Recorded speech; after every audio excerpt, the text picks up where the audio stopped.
उल्हासनगर शहरात डम्पिंग ग्राउंडचा प्रश्न जोर धरू लागलाय। निवडणुकीत उमेदवारांना मतदान न करता नोटाला मतदान करण्याचा इशारा इथल्या नागरिकांनी दिलाय। यासाठी काही नागरिक रस्त्यावर उतरून पत्रकही वाटतात।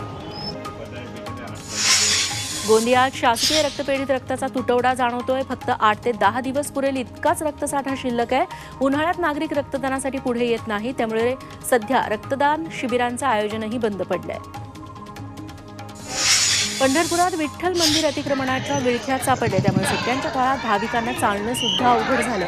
पंढरपूर नगरपालिकेचं अतिक्रमण विरोधी पथक यावर कोणतीही कारवाई करताना दिसत नाही।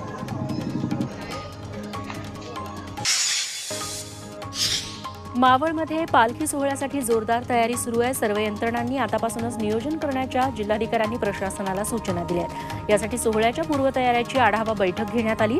यात पावसाची स्थिती लक्षात घेता विशेष सुविधा देण्यावर भर देण्यात आला।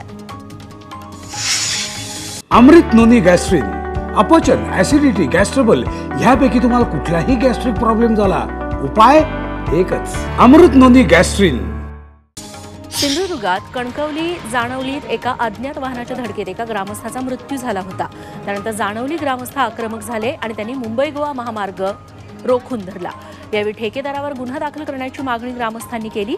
पोलिसांनी मध्यस्थी केल्यानंतर जवळपास 2 तासांनी ग्रामस्थांनी आंदोलन मागे घेतलं। सांगली महापालिकेच्या 4 कर्मचाऱ्यांना निलंबित करण्यात आले। पाणी बिलात अपहार, बोगस नळ जोडणी असे प्रकार उघडकीस आल्यामुळे महापालिका आयुक्त शुभम गुप्ता यांनी ही निलंबनाची कारवाई केली।